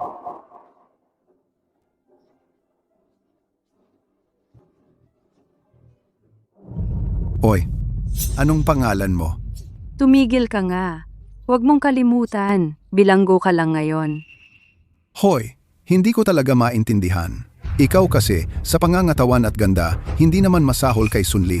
Bakit ka nagpapakatanga sa pagiging utusan niya? Pwede ka namang makapangasawa ng mayaman. Hindi ka naman mas mababa sa kanya. Ako. Hoy, ganito na lang. Pakawalan mo ako. Ipakikilala ko sa iyo ang anak ko. Tapos, ikaw na lang ang magpakasal sa mayaman. Tumahimik ka nga. Akala mo bata ako. Pero, may punto ka doon. Kaysa makinabang si Sun Li, ako na lang ang makinabang. Tama. Diyan ka lang. Hoy, ikaw.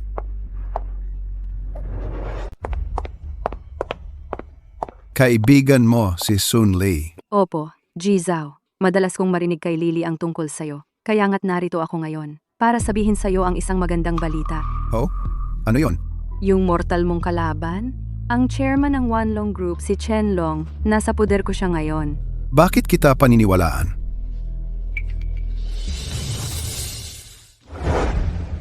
Naniniwala ka na ngayon?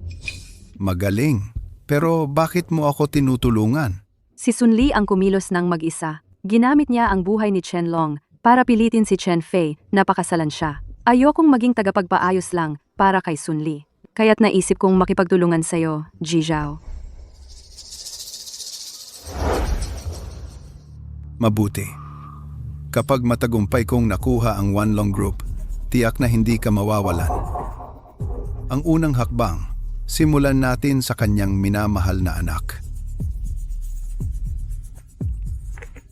Ipagbigay alam. Sa loob ng kalahating oras, puputulin ko ang lahat ng pag-asa ni Chen Fei.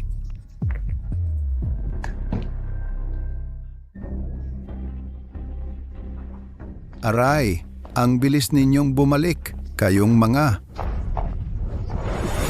Ginoong Wang, ang pakikipagtulungan natin noon, hindi ba't masaya? Bakit bigla niyong pinutol ang pakikipagtulungan? Boss Chen, hindi ko masabi ang tiyak na dahilan. Mag-ingat ka na lang.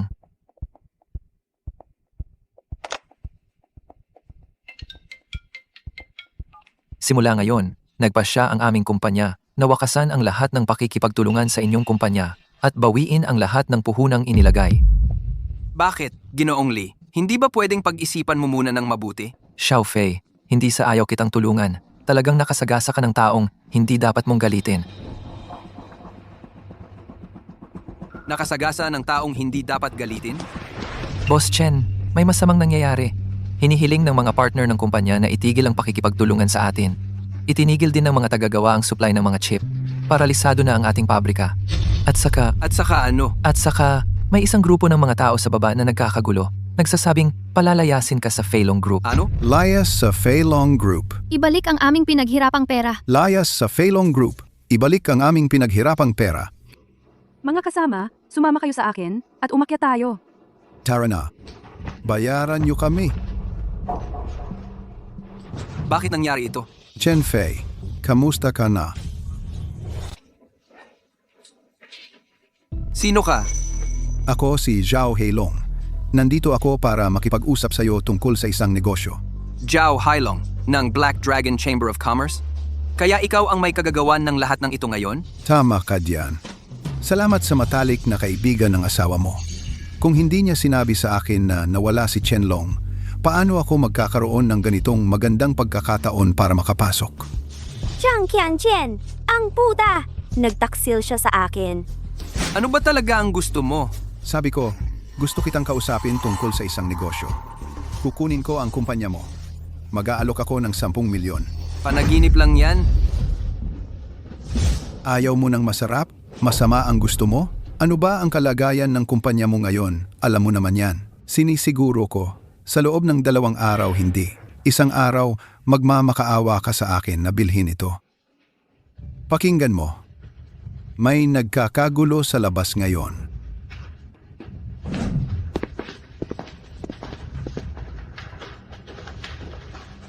Makinig kayong lahat. Pagpasok natin, sirain ninyo ang lahat. Talagang palayasin ninyo ang masamang si Chen Fei. Tingnan ko lang kung sino ang maglakas loob.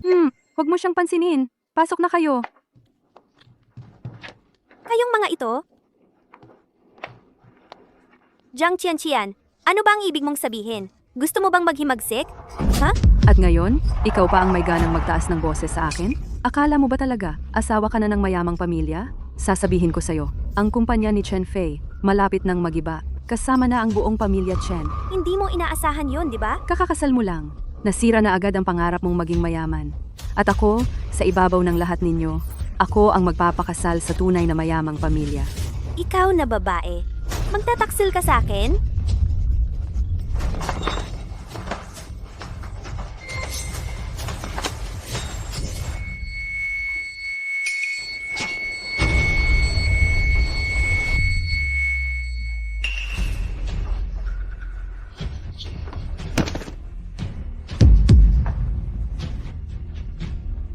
Nakapatay ako ng tao. Hindi ko sinasadya. Hindi ko sinasadya. Ito. Xiao Xuan. Paano ka nakarating dito? Siyempre naman, may tracker ka sa katawan. Ngayon, hindi na kita pababayaan ulit na makatakas. Tracker.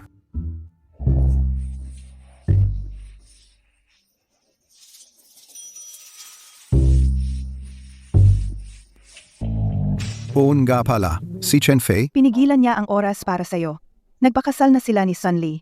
Naghihintay lang siya ng balita mula sa'yo. Hala, yung Jiang Qianchen. Siguradong pupunta siya sa Black Dragon Chamber of Commerce para magsumbong. Kung hindi ako makita ni Black Dragon, siguradong gagawan niya ng masama si Chen Fei. Pumunta na tayo sa kumpanya ni Chen Fei. Hindi pwede. Ako ang target ni Black Dragon. Siguradong gagamitin nila ang stock market laban sa aking One Long Group ng buong atake. Ganito na lang. Pumunta ka muna sa stock exchange. Susunod na lang ako.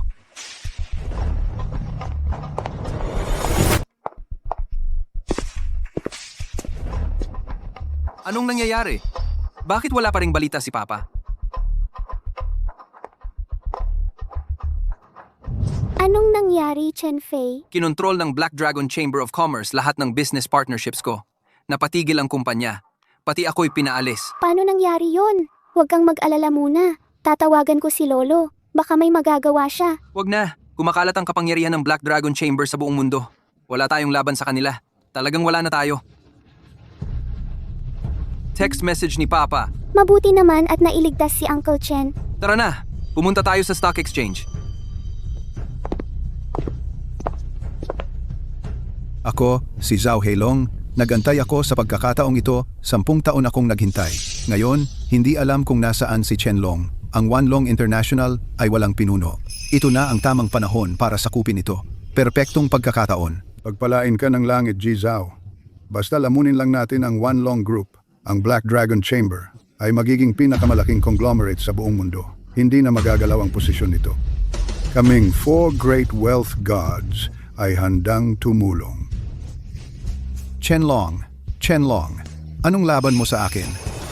Manager Sun, kumusta na ang mga preparasyon? Lahat ay handa na. Naka-leverage tayo ng 20 beses. Kapag bumagsak ang stock ng One Long Group, makakakuha tayo ng 20 beses na tubo. Magaling. Lahat handa na kayo. Simulan ang pagbebenta. Ibenta ng malakihan.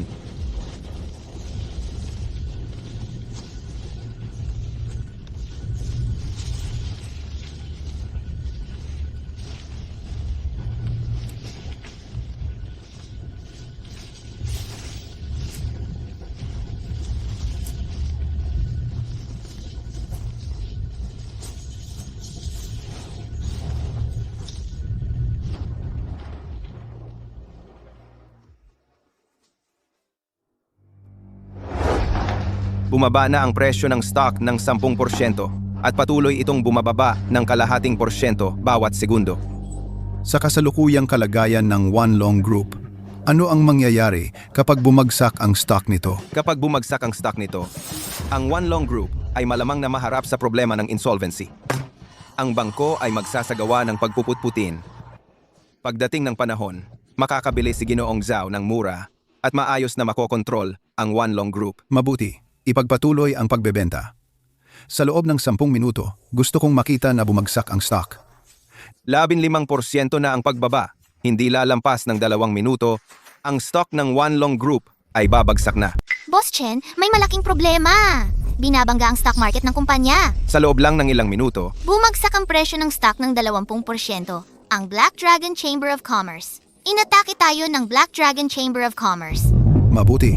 Ibig sabihin, nahuli na ang isda. Hindi, Boss Chen. Ano pong ibig sabihin yan? Bakit hindi ko maintindihan? Mr. Chen, malapit nang ma-freeze ang pagbaba ng stock. Hindi pa ba tayo kikilos? Huwag magmadali. Hintayin muna nating lumipad ang bala ng matagal pa. Xiao Xuan, oras na para mag-perform ka. Sige, hinihintay ko lang ang sinabi mo. ngayon, bumagsak na ang presyo ng stock sa 28%. 29%, 30, 40. Sandali, umuusad pataas ang presyo ng stock. Ano? Hindi! May problema. Mabilis na umaangat pataas ang presyo ng stock. May bumibili pabalik ng mga stock na ibinenta natin. Sino? Ang lakas ng loob na makipagkumpetensya sa akin. Si Zhao Heilong, Ako. Kiao Swan. Ako ay kumakatawan sa Jinlong Group. Mag-inject kami ng trilyong pondo sa Wanlong Group. Nais kong tulungan ang Wanlong Group na malampasan ang krisis nito. Mukhang sinasadya mo talagang kalabanin ako. Zhao Hailong, huwag mong isipin na hindi ko alam ang mga kasuklam-suklam na ginawa mo noon. Ikaw ang kumuha ng taong naglagay ng droga, di ba? Chen Long. Sagipin mo ako. Kung ako nga, ano naman? Kiao Swan, alam mo ang nararamdaman ko para sa'yo. Anong meron kay Chen Long? Sumama ka sa akin, kay Zhao Heilong. Lahat ng gusto mo ay makakamtan mo. Bakit mo pa kailangang magpakamatay para sa isang kumpanyang malapit ng magbangkarote? Malapit ng magbangkarote? Gusto mo bang pakinggan ang sinasabi mo? Ang stock market ng Wanlong Group ay tumaas ng 15%. Sa ngayon, ito'y matatag na. Baka mabigo ang plano mo. Ha ha ha, Kiao Swan. Ganyan ka pa rin katulad ng dati. Napaka-inosente mo. Ang aking Hailong Chamber of Commerce ay may trilyong halaga. Ngayon, may 4 pang Diyos ng yaman ang sumusuporta sa akin. Sa tingin mo ba, wala akong nakatagong baraha? Ha ha ha. Ano ang ibig mong sabihin? Anong ibig sabihin? Ang Golden Dragon Group mo, market cap ay wala pang 100 bilyon. Ngayon, inilagay mo ang lahat ng pondo sa Wanlong Group. Kung hindi ako nagkakamali, ang account ng kumpanya mo ngayon, kahit 1,000 piso, ay hindi na makakalabas, di ba? Ano ba talaga ang gusto mong sabihin? Kiao Swan, ang paghahanda ko laban sa Wanlong Group, 10 taon na. Akala mo ba hindi ko naisip ang variable na ito? Matagal ko nang nahulaan. Nalalabas ka para tulungan siya. Kaya matagal ko nang inihanda ng palihim. Ngayon, ang mga founding member ng kumpanya nyo ay dapat nag-aalala na, di ba? Biglang bumagsak ang stock ng kumpanya ni President Kiao. Bumagsak na ang stock ng 10%. Kung magpapatuloy ito, madedelist na. President Kiao, mag-isip ka ng paraan. Ikaw ang may gawa? Tama. Maaga pa lang, kinuha ko na lahat ng scattered shares ng kumpanya mo at inangkin. Ngayon, ang aking Black Dragon Chamber of Commerce ang may-ari ng 30% ng shares ng Golden Dragon Group mo. Pangalawa lang sa'yo. Ano sa palagay mo kung pipiliin kong magbenta ng todo ngayon? Paano mo kaya ito sasagupain? Zhao Hailong, napakababoy mo. Baboy man o walang hiya. Pagkatapos ng gabi na ito, maging ang Golden Dragon Group mo o ang Wanlong Group ni Chen Long, magiging mga biktima ng Black Dragon Chamber of Commerce. Ha ha ha! Sino ang nagbigay sa iyo ng lakas ng loob para magsalita ng ganyan dito?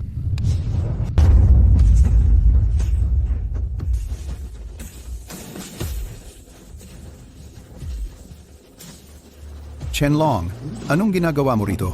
Imposible to. Dapat ba'y ituloy mo, sabihin mo. Zhao Heilong, akala mo ba patay na ako?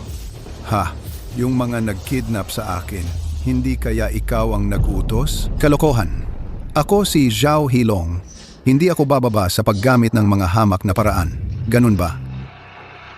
Zhao Heilong, pinaghandaan mo talaga ang pag-agrabyado sa tatay ko para sa akin. Talagang pinaghandaan mo. Hanggang sa pinadala mo pa si Sun Li sa tabi ko bilang tiktik. Tapos sabi mo, hindi hamak ang mga paraan mo? Ikaw, kahit nalaman nyo ano naman ang magagawa nyo, kayang-kaya kong durugin kayo ng napakadali. Ikaw, at ikaw pa, kayo tatlo, pagsamasamahin man, ang market value nyo ay 1/4 lang ng aking Black Dragon Chamber of Commerce. Kahit ibuhos nyo ang lahat ng lakas nyo para sa akin, parang langgam lang kayong nagsusubok gumuho ng puno. At ngayon, mayroon pa akong 4 na wealth gods na kumakalinga sa akin. Kapag ginusto ko, sa isang iglap, wawasakin ko kayong lahat. Ha ha ha, ganun ba? Kung ganon ka katalino, bakit hindi ka pa kumikilos? Kung ganon kabilis kang mamamatay, hayaan mo na lang akong tulungan kang mamatay ng mas mabilis. 4 na Diyos ng kayamanan. Narito kami. Dagdagan ninyo ang leverage. Ibenta ninyo ang lahat ng shares ng Wanlong Group sa pinakamababang presyo. Walang dapat matira. Pagkalipas ng gabi, gusto kong mawala siya ng tuluyan. Sir Chen, may masamang balita. Babagsak na ang stock natin. Ha ha ha! Huli na ang lahat para mag-panic. Chen Long, sa harap ng tunay na kapangyarihan. Ang iyong kayabangan ay magpapabilis lang sa iyong pagkawasak. Ganon ba? Paano mo nalaman na wala akong backup plan? Huwag kang magpanggap dito. Bukod sa One Long Group, ano pa bang backup plan ang mayroon ka? Hindi kaya narinig mo na ang isang kumpanyang tinatawag na Shenglong International? Shenglong International? Ang kilalang kilala sa buong mundo na financial unicorn? Sabi nila, sa loob lang ng 10 taon, ay naghari na sila sa ibang bansa. Naging pinakamalaking organisasyon ng Bridge Fund. Ang pagkakakilanlan ng chairman sa likod ay lubhang misteryoso. Hanggang ngayon, walang nakakaalam kung sino. Ito ay tunay na higante. Ang halaga nito ay hindi bababa sa trilyon. Hahaha, Chenlong, nagmamadali ka talaga at hindi na nakapili ng sasabihin. Anong uri ng entidad ang Shenglong International? Kahit ako, si Zhao Heilong, ay walang karapatang makipag-ugnayan sa kanila. 3 beses akong dumalaw sa misteryosong taong iyon sa likod. Ni hindi ako nakapasok sa pintuan. Huwag mong sabihing inaakala mong tutulong sa iyo ang Shenglong International? Katawa-tawa talaga. Kung sasabihin kong ako ang taong nasa likod na misteryoso, kalakaran, Chenlong. Sa tingin mo ba maniniwala ako sa ganyan? Ang magpanggap bilang tagapagsalita ng Shenglong International, alam mo ba kung ano ang ibig sabihin nito? Ibig sabihin, kapag kumalat ang balitang ito, haharapin mo ang walang katapusang pagtugis. Kahit tumakas ka sa dulo ng mundo, walang kwenta. Kung hindi ka naniniwala, edi tayo'y maghintay at tingnan. Ginoong Chen, hahanapin ko sana kayo. May balita mula sa Wall Street. Ang One Long Group ninyo ay inaatake. Smith, kaya nga ako tumatawag ay para sa bagay na ito. Inuutusan kita. Sa loob ng 5 minuto, kailangan mong mag-inject ng pondo sa One Long Group, 1 trilyong piso. Paigtingin mo ang presyo ng stocks. 5 minuto? Napakahirap na gawain ito, pero walang anumang problema. Ang makakapagpahirap sa aming Shenglong International. Hintayin mo na lang ang magandang balita. Ano? Zhao Heilong? Dapat maniwala ka na ngayon. Shenglong International, Wall Street, Smith, Chenlong. Ikaw ba ay hindi na makayanan ng pressure at nababaliw na? Akala mo ba sa pagsasabi mo nito ay maniniwala ako? Akala mo ba talaga na tanga ako? Ano ba talaga ang identidad ng tatay ko? Bakit parang lalo akong hindi maintindihan? Hindi lang ikaw, pati ako, hindi ko alam na may ganito pa siyang identidad. Pero kung totoo ito, ang katapusan ni Zhao Heilong ay malapit na. Bumagsak na ang presyo. Ang stocks ng One Long Group lampas na sa 30% ang pagbaba. Ngayon, malapit na ang pagsasara ng merkado. 10 minuto na lang ang natitira. Sa loob ng 10 minuto, kung hindi ito tumaas muli, ang One Long Group ay tuluyang mawawasak. ... Narinig mo yon, Chenlong? Ang iyong One Long International, bumagsak na. Maaga akong naglagay ng 20 beses na leverage. Hindi ba't kumita ako ng 100 bilyon? Sasabihin ko sa iyo, nakipag-ugnayan na ako sa bangko. Kapag nagsara ang stock market, ang kumpanya mo ay mababaon sa utang. Sa oras na iyon, ang kumpanya mo ay tuluyang magwawakas. Hahaha. Pinabati kita, Ginoong Zhao. Heilong, baka naman masyado kayong maagang nagdiwang. Halika, tingnan nyo ng mabuti ang malaking screen. Ano? Tumaas na muli ang stock. Paano nangyari yon? Sa loob lang ng kalahating minuto, Paano biglang tumaas lahat ng stocks? Yung pera namin? Ito. Nawala na lang ang pera namin. Dayuhang stock. Dayuhang stock talaga to. Sa mahabang taon ko sa industriyang ito, ngayon ko lang nakita ang ganitong pangyayari. Tumataas pa rin. Tumataas pa. hindi. Imposible. Ano ba talaga ang ginawa mo? Sinabi ko na sa'yo, ako ang tagapamahala ng St. Dragon International. Pero hindi kayo naniniwala. Imposible. Talagang imposible. St. Dragon International. Isang bagay na kahit ako'y humahanga. Paano ka maging ang tagapangulo sa likod ng mga eksena? Tingnan nyo! Tumigil na sa pagtaas ang stock. Tumigil na sa pagtaas. Ang 10 bilyon na ininvest ko sa One Long Group, dahil sa pagtigil na ito sa pagtaas, naging triple na ang halaga. Ang aking Jinlong Group, naging 100 bilyon na ang halaga sa merkado. Aray! Huwag kang mag-panic. Ha? G. Zhao, susunod po kami sa inyo. Bumili ng stocks ng One Long Group gamit ang 20x leverage para bumaba. Pero ngayon, ang stocks ng One Long Group ay tumigil na sa pagtaas. Karamihan ng puhunan na inilagay namin ay napilitan ng isara. Bayaran mo kami, Zhao Hailong! Bayaran mo! Bayaran mo! Anong kinakabahan ka? Ngayon, ibenta ng lahat ang stocks ng Jinlong Group. I-dispose lahat at harangin ng todo ang One Long Group. Ciao Hailong, nababaliw ka na ba sa pagmamadali? Ang stock market ng Jinlong Group ko ay nakalock ang limit down. Lahat ng pondo mo ay naipit na. Sa ngayon, walang paraan para ibenta. Ano? Paano nangyari ito? Ginoong Zhao, kaming apat na wealth gods, lahat ng pondo namin ay inilagay na. Mag-isip ka ng paraan. Habang may buhay, may pag-asa. Chen Long, minalas ka lang ngayon. Kung hindi tinulungan ng Shenglong International, hindi ganyan kaswerte ang kapalaran mo. Pansamantala, hahayaan kita ngayon. Pero sa susunod, hindi na ganyan ang swerte mo. Umalis na tayo. Sa susunod, baka wala ng ganyang pagkakataon. Anong ibig mong sabihin? Para ibagsak kami, ang stocks ng One Long Group, ginamit ninyo ang 20x leverage para bumili ng pagbagsak. Kung pagsasamahin, ang lugi ninyo ay hindi bababa sa 100 bilyon, di ba? Kung tama ang hula ko, ang inyong Heilong Chamber of Commerce ngayon, lahat ng pondo ay naubos na, di ba?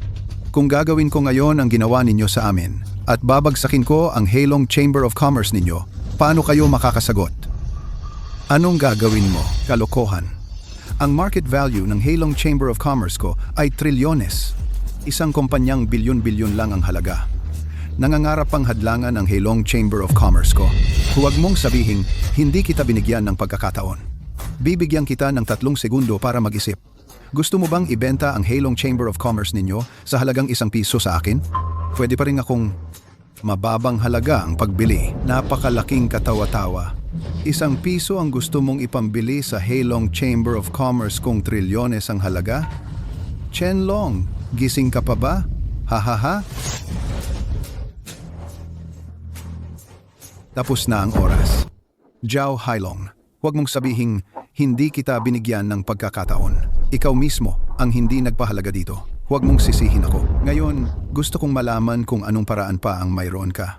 Para mapilitan ako, si Zhao Hailong, ng buong puso na ihandog ang samahang pangkalakalan na nagkakahalaga ng trilyon. Ginoong Chen, Ginawa ko na ang iniutos ninyo. itinustos na ang pondo sa One Long Group. Ngayon, ang halaga ng bahagi Ng One Long Group. ay umabot na sa limitasyon. Lumampas na sa 5 trilyon ang halaga sa merkado. Magaling. Gusto kong malaman kung sino ang kumpanyang sumasalungat sa atin ngayon. Opo, Ginoong Chen. May nakita akong isang grupo na tinatawag na Heilong Chamber of Commerce. Malakas sila, pero kung ikukumpara sa atin, mahina sila, parang langgam lang. Napakaganda. Kaya ngayon, inaanyayahan kita na tapakan ang langgam na iyon. Walang problema, Ginoong Chen. Para sa isang basurang kumpanyang tulad nito, kailangan mo lang maghintay ng sandali. Chen Long, huwag kang magpanggap dito. Akala mo ba isang tawag lang ay kayang wasakin ang isang Chamber of Commerce na nagkakahalaga ng trilyon? At bukod pa riyan, may 4 na Diyos ng yaman akong kasama. Sa tingin ko, napakatanga mo at wala ng pag-asa. Ay, ang inyong Heilong Chamber of Commerce ay tapos na. Kayong 4 na Diyos ng yaman. Gusto nyo pa ring tumulong sa masama? Kami. Dito. Huwag kayong malinlang sa kanya. Kapag nakabawi ako, si Zhao Hailong, lahat ng inyong pagkawala ngayon ay sasagutin ko. Zhao Hailong.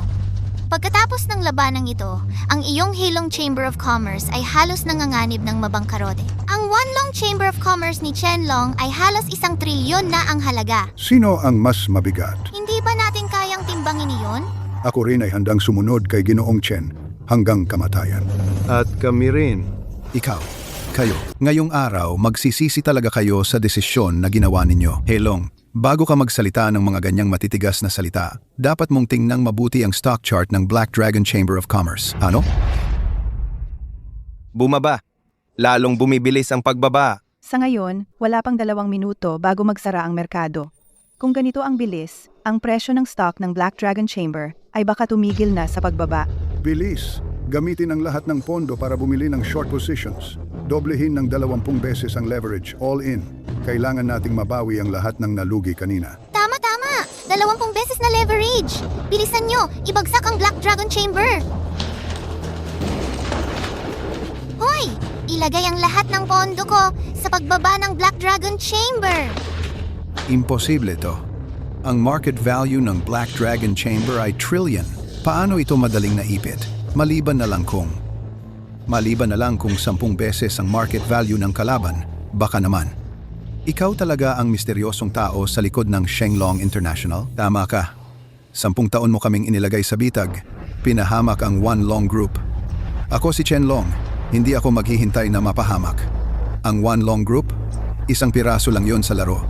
Sa totoo lang, ang tunay kong pagkatao ay ang tanging tagapagsalita ng Shenlong International. Imposible. Hindi ito maaari. Ang presyo ng stock ng Black Dragon Chamber of Commerce ay nahinto na sa pagbaba. Hi Long.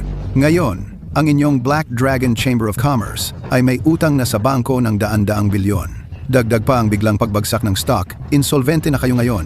Sa lalong madaling panahon, lalapit ang bangko sa inyo. Haha, pagdating ng panahon, isesekestro nila ang lahat ng iyong ari-arian. Ako. Natalo ako.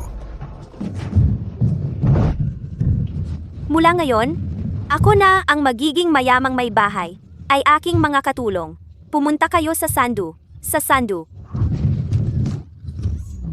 Bitawan niyo ako! Sa Sandu! Nahuli na ang suspect. Posibleng may karamdaman sa pag-iisip. Dalhin niyo. Bitawan niyo ako! Zhao Heilong, may natanggap kaming reklamo. Ikaw ay inaakusahang sangkot sa insider trading. At marami hang panloloko. Sumama ka sa amin.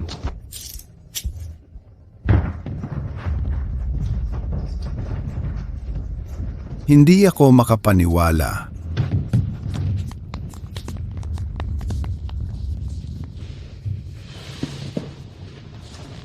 Pakakasalan mo ba ako?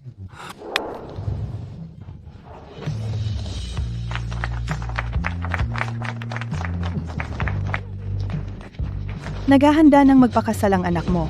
Hanggang kailan ka pa maghihintay? Di pumili tayo ng maswerteng araw. Magkakasabay tayong magpakasal. 4 kaming mag-anak.